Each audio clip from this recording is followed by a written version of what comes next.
Hi అండి, రోహేంద్ర స్మార్ట్కి స్వాగతం సుస్వాగతం. ఏం లేదండి, గుత్తొంకాయ మొన్న వంకాయలు తెచ్చుకున్నాం, లేతగా ఉన్నాయి. సరే గుత్తొంకాయ చేద్దామని చెప్పి మీకు చూపిద్దామని చెప్పి చేస్తున్నానండి. ఏం లేదు, ఫస్ట్ ఉప్పు వేసిన నీటిలో ఇలా కోసుకొని 4 చీలికలా కోసుకొని ఇట్లా ఉప్పు నీటిలో వేసుకోండి. ఇదిగోండి, మీకు తెలుసు కదా, కొత్తిమీర, పుదీనా, కరివేపాకు అట్లా తీసి ఉప్పు నీటిలో అంటే సాల్ట్ కళ్ళుప్పు వేసిన వాటర్లో అట్లా పెట్టాను. పావు గంట 20 నిమిషాలు ఇది ఉండాలి. ఇదైతే కండక్ట్ జమ్మటే చేసుకోవాలి.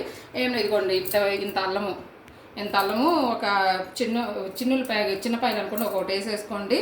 లేదంటే పెద్దదైతే మాకు బాగా పెద్ద, అందుకని 7 గర్భాలు వేసి ఇట్లా మెత్తగా నూరు ఉంచుకున్నాము. ఇంతకు ముందు అయితే సన్నగా కోసి వేసేదాన్ని. ఈ మధ్య ఎందుకో నాకు ఇట్లా వేస్తే టేస్ట్ అనిపిస్తున్నాయి కూరలు, అందుకని ఇట్లా ఉపయోగించుకుంటున్నాను నేను. అంతే కదండి, ఒక్కోసారి మనకి ఎట్లా టేస్ట్ అనిపిస్తే అట్లా చేస్తాము. మీకు తెలిసిందే కదండి, ఇది గానుగ నూనె. ఇదిగోండి చూడండి, అంతే ఒక స్పూన్ వేసాను. దాంట్లో కొద్దిగా లైట్గా ఇంతకుముందు కొద్దిగా నూనె ఉంది, మనం పకోడీ వేసుకున్నాము ఆ బాండీ అది. ఇంకా అంతేనండి, దాంట్లో నూనె కాగిన తర్వాత తాలింపు గింజలు ఉంటాయి కదండి, ఇగోండి ఎండుమిరపకాయని కంపల్సరీ తుడుచుకోండి, లేదంటే కడుక్కొని తుడుచుకోండి. ఎందుకంటే దాని మీద చాలా మట్టి ఉంటుంది. ఇది కొన్ని చిన్నయే మనం పాటించేయే మన ఆరోగ్యానికి మంచిది. ఇక దాంట్లోనే కొద్దిగా ఇంగు వేసుకోండి. మీకు తెలిసిందే కదా, నేను ప్రతిరోజు కంపల్సరీ ఇంగు వాడతానండి. మనకి బాగా ప్లాస్టిక్ ఇవన్నీ బాగా అలవాటు అయిపోయినాయి. ఎంతసేపు ఒక దాంట్లో చదివినప్పుడు 2030 కల్లా ఇంటింటికి ఒక క్యాన్సర్ పేషెంట్ ఉంటారు, తగ్గించాలి వాడకం అని చెప్పారండి.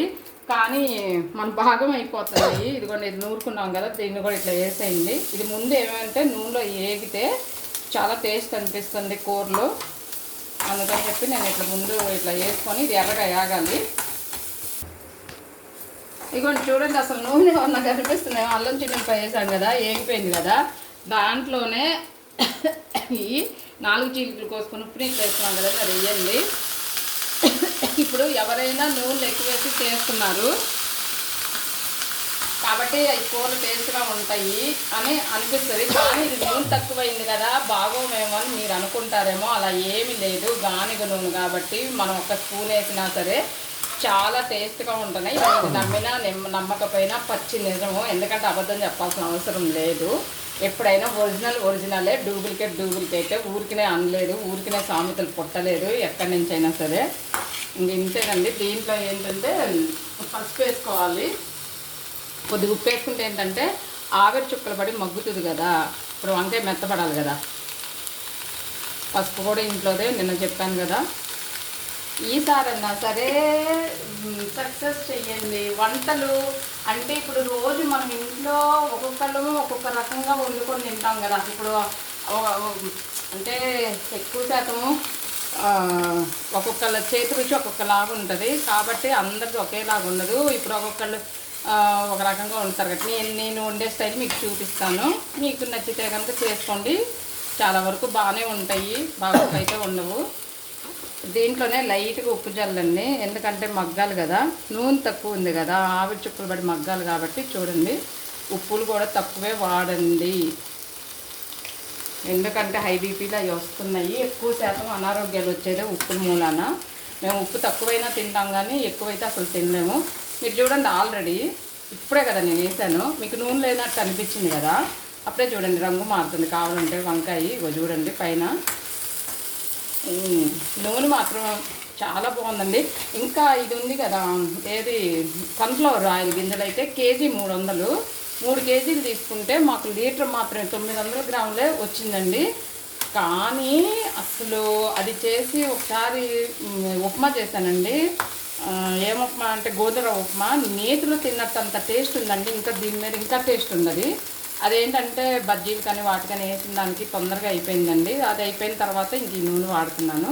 నేనైతే నెలకి కేజీ చొప్పున టార్గెట్ పెట్టుకున్నాను, నెలకి లీటర్ చొప్పున. ఇదిగోండి, దీని మీద ఇట్లా మూత పెట్టండి, చిన్న సిమ్లో పెట్టేసి. ఫస్ట్ నుంచి సిమ్లోనే పెట్టుంది, ఫస్ట్ నుంచి సిమ్లోనే ఉంది. ఓన్లీ తాలింపు గింజలు వేసుకున్నప్పుడే మాత్రమే, కొద్దిగా కాగిన తర్వాత చిట్పట్లు ఆడేటప్పుడే సిమ్లోకి పెట్టేసుకొని, తర్వాత అల్లం చిన్నులపై వేసుకొని అది వేగిన తర్వాత వంకాయ ముక్కలు వేసుకొని దాంట్లో మీకు తెలిసిందే కదా, చూసారు కదా, ఇట్లా మగ్గించుకోవాలి. అది ఇక మధ్యలో ఒకసారి ఇది తిప్పుకోండి, అంటే ఆవిరి చుక్కలు పడి మగ్గుతూ ఉంటుంది కదా. అది చూడండి, కలర్ మారుతుంది. ఏం లేదు దీంట్లో, అంటే అల్లము చిన్నులపై వేసాం కదండి. అవి చూడండి, నూనె కూడా మీకు ఏం కనిపించట్లేదు కానీ తొందరగానే మగ్గుతుంది. చూడండి,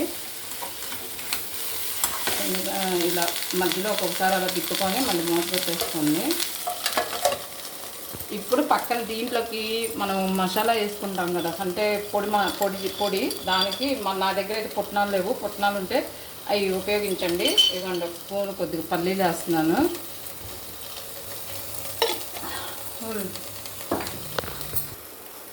ఇదిగోండి ఒక స్పూన్ వచ్చేసి నువ్వులు వేసుకోండి, వేయించాలి. ఇదిగోండి కొద్దిగా లైట్గా నూనె వేయండి, ఊరికిన అట్లా వేసి వేయనట్టుగా, ఎందుకంటే ఆగాలి కదా. తర్వాత 3 జీడిపప్పులు 3 బాదం పప్పులు వేయండి. ధనియాలు ఉంటే ధనియాలు వేసుకోండి. నా దగ్గర ధనియాల పౌడర్ ఉంది ఆల్రెడీ, అందుకని నేను దాంట్లో యాడ్ చేసేస్తాను. కొద్దిగా ఒక 1 స్పూన్ ధనియాలు వేసుకోండి. తర్వాత వచ్చేసి జీలకర్ర వేసుకోండి కొద్దిగా, ఒక ఇదిగోండి. ఇలా ఏగుతుంది కదా, ఒక్కోసారి వంకాయ కొందరికి గట్టిగా అనిపిస్తుంది. అలాంటప్పుడు ఏం చేద్దామంటే కొద్దిగా మాత్రమే ఇట్లా నీళ్ళు జీలకరిద్దాము, అంటే ఎక్కువ కాదు ఊరికి. ఎందుకంటే మెత్తపట్టడానికి వంకాయ కొద్దిగా మరీ ఆవిరి చుక్కలు అంటే మెత్తపడుతుంది, ఒక్కొక్క వంకాయ గట్టిగా ఉంటుంది. అలాంటి టైంలో ఇట్లా కొద్దిగా నీళ్ళు చిలకరించుకొని మూత పెట్టుకొని మగ్గ పెట్టుకోండి. ఇగోండి ఇలా ఎర్రగా చిటపట్లాడినవి ఇలా కట్టేసుకొని ఆరిన తర్వాత మిక్సీ పట్టుకోవాలి.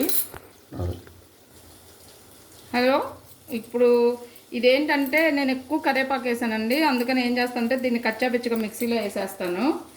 ఎందుకంటే మరీ బాగా ఎక్కువ ఉంది, అంటే మేము ఎక్కువ ఉంది అదే చెప్తున్నాను కదా, ఒక్కొక్క రోజు ఒక్కొక్కలాగా చేస్తానండి. ఇది మధ్య మధ్యలో తిప్పుకుంటా ఉండండి. అది కొంచెం చూడండి, నీళ్ళు ఇట్లా చిలకరిచ్చాం కదా,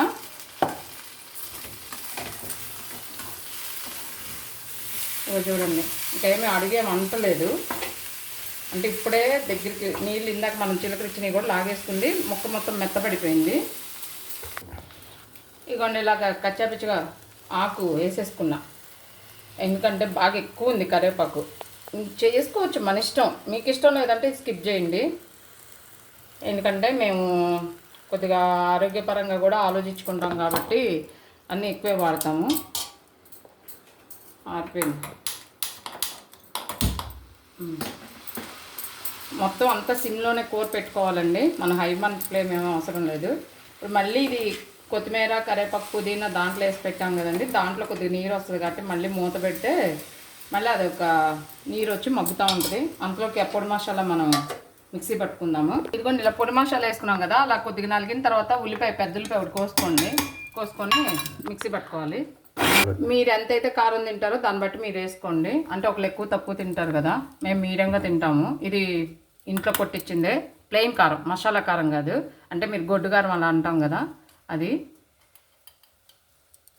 అంటే మేము కొద్దిగా తక్కువ తింటాము, మీరు దాన్ని బట్టి చూసుకోండి. ఉప్పు ఇందాక వేసాం కదండి, చూసుకొని దీంట్లో కూడా కొద్దిగా వేసుకోండి. మొత్తం అదొక 1/2 స్పూన్ ఇది అట్లా చూసుకొని వేసుకోండి. ఇందాక చిన్నులపై కొట్టేసుకొని వేసుకున్నాం కదండి, అందుకని ఇంకా దీంట్లో వేయలేదు. ఇంకొండి ఇట్లాగా నేనేం చేస్తానంటే దీంట్లో వేసేయండి, మొత్తం వేసేసి కలుపుకోవాలి. ఇవ్వండి ఇప్పుడు ఆ మసాలా అప్పుడు మనం వేసాం కదా అదంతా వేసేసి కొద్దిగా మరీ అంటే ఎక్కువ తిప్పితే చిదురవుతుంది, ఇంకా మామూలుగా అంతా కలిసేటట్టుగా జాగ్రత్తగా తిప్పుకొని. నేనైతే ఇంకా వంకాయ మధ్యలో అలా పెట్టడం ఏం చెయ్యలేదండి, ఎందుకంటే ఇలా ఇప్పుడు ఇదైనా కూడా ఇలా కలిసిపోతుంది కదా, అందుకని నేను అట్లాగే చేస్తున్నా. దీన్ని కాసేపు మగ్గనివ్వాలి. ఇప్పుడు మసాలా వేసిన తర్వాత నేను ఏం చేస్తానంటే స్పూన్తో జాగ్రత్తగా తిప్పాను. ఇక చూడండి అయిపోయింది, కొద్దిగా లైట్గా కలిసిపోయింది, ప్లస్ కింద కూడా లైట్గా ఇప్పుడే అంటుతుంది. ఇలాంటి టైంలో 1-2 నిమిషాల కన్నా ఎక్కువ పట్టదండి, ఎందుకంటే ఇదంతా కలిసిపోయి ఇప్పుడు ఫస్ట్ అందుకే ఉప్పు వేసేసాం కదా, కారం కూడా లాక్కుంటుంది. బాగా చూసాం కదా, ఆ టైంలో ఏం చేస్తామంటే కొద్దిగా ఇట్లా మంట పెట్టేసి కట్టేయండి, దాన్ని అట్లా 1/2 గంట వదిలేయండి. మేమైతే పొద్దున్నే ఓన్లీ రాగిజావ తాగాము. ఇంకా మేము చెప్తున్నాం కదా మాకు ఆకలేస్తూ ఉంది కాబట్టి మేము ఎమ్మటే పెట్టేసుకుంటున్నాము. మీరైతే 1/2 గంట వదిలేయండి అలాగా టైం ఉన్నోళ్ళు, లేదంటే ఎమ్మటే తిన్నా బాగానే ఉంటుంది. అయిపోండి ఇలాగా బ్రౌన్ రైస్ పెట్టుకున్నాం, మీ ఇష్టం, తినాల్సినంత కూర మీరు వేసుకోండి. మేమైతే ఇలా వేసుకుంటున్నాము బాగానే. మేము కూర అదే చెప్పాను కదండి, అన్నం తక్కువను కూర ఎక్కువని. అది కాక నాకు వంకాయ అంటే కూడా ఇష్టం బాగా. కొద్దిగా ఇప్పుడు ఇట్లా అన్నా మీ తర్వాత వచ్చేస్తుంది, ఎందుకంటే నీళ్ళు తడి అట్లా పెట్టేస్తే కాసేపుకి వచ్చేస్తుంది. ఇది దుత్తి వంకాయ కూర. ఇప్పుడు దాన్ని కాలుతుంది. రెడీ. ఇదిగోండి అన్నం ఇలా పెట్టుకొని బాస్పట్లు వేసుకొని ఇలా కలుపుకున్నాము, ఇలా పెట్టుకున్నాము. ఒక ముద్ద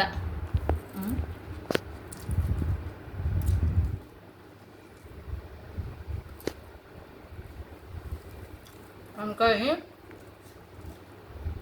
కొద్దిగా లైట్గా ఇంకా మగ్గాలి కాబట్టి మగ్గేటప్పుడే కొద్దిగా సరిపోతే నీళ్ళు ఇంకా కొద్దిగా జల్లుకోండి, ఎందుకంటే మేము కొద్దిగా అటు ఇటుగా ఉన్న తినేస్తాము, పెద్ద ప్రాబ్లం ఏం లేదు మాకు. ఇంకా తినేవాడు సరిపోయింది. ఉప్పు కారం అయితే సరిపోయిందండి. ఇంకొక దాంతోపాటు మేము ఇలా పుచ్చకాయ ముక్కలు ఇలా తింటాము.